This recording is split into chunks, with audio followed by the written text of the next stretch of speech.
Hello everyone, welcome back to my Elden Ring series where I make a build for every weapon in the game. In this episode, I'm covering the Death's Poker.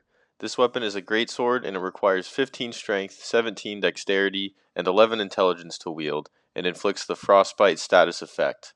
It has a unique skill called Ghost Flame Ignition, which summons a ball of Ghost Flame with the option to follow up by launching a Ghost Flame trail or an explosion.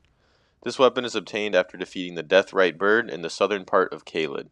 For this build, I decided to two-hand the Death's Poker with a hybrid dexterity and intelligence setup.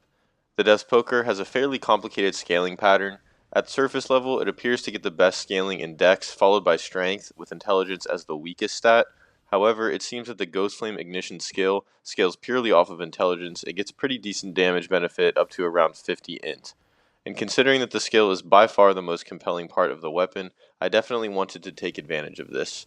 It's a bit annoying to have different stats benefiting the skill and the raw damage, but I think I ended up with a good balance where both are pretty reliable. I don't think there's much of a point in going all in on the melee damage for this weapon, because as far as melee options go, there are much better swords out there. The unique skill is really the only reason to use this sword, but you start to get diminishing returns after around 50 intelligence, so we might as well put some points in dexterity and strength.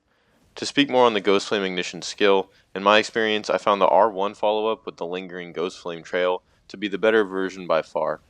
Not only does it do a ton of initial damage and can proc Frostbite almost instantaneously, but it can also continue to deal respectable damage over time if you can bait enemies into staying in the area of effect.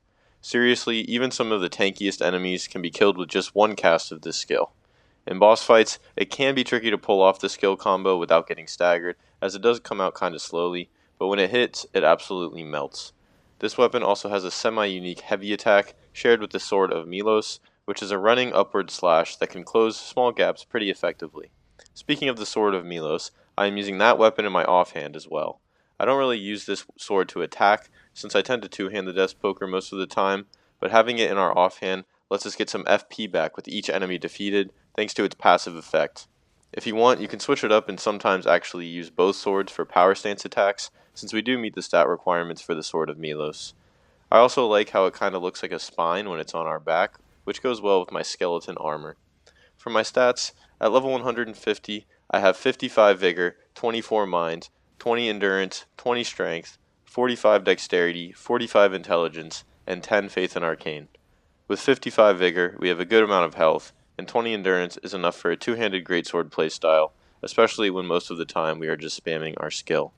As for mind, we do want a moderate amount of FP to be able to use Ghost Flame Ignition multiple times in a row. I think 24 mind is plenty since the skill is powerful enough that I don't typically need to cast it more than a few times per boss fight. Plus, when exploring, we get some FP back all the time thanks to the Sword of Milos to help recuperate our skill cost. For damage, I went with a 50-50 split between dexterity and intelligence to get good returns on both melee and skill damage respectively. I also put a few extra points in strength because even though it scales a little worse than dexterity, it is still a respectable C scaling, which when two-handing is effectively boosted by 50%. For my armor, I had to double down on the death theme by using the full Royal Remains set. It feels only natural to play as a skeleton while wielding a Ghost Flame weapon. This armor set also has the benefit of providing some health regeneration when we get low on HP. I do wish it offered slightly more poise and protection, but we can't always have it all. For my talismans, I first have the Shard of Alexander to boost the power of our weapon skill. This is kind of a no-brainer since Ghost Flame Ignition is very powerful and is the shining star of the build. Next I have the Carrion Filigreed Crest to reduce our skill FP cost. Between the initial L2 attack and the follow-up, our FP cost adds up over time pretty quickly, so this talisman helps relieve some of that. Then I have the Dragon Crest Great Shield for more defense, which is nice since our armor isn't the strongest. And finally, I have the Erd Tree's Favor +2 for more health, stamina, and equip load. For the Flask of Wondrous Physic, I am using the Magic Shrouding Crack tier for more magic damage, and the Green Burst Crystal tier for more stamina regeneration. And that is all for this build video on the Death's Poker Greatsword. Here is an overview of my setup. Thank you for watching, I hope you have a great rest of your day, and I'll see you next time.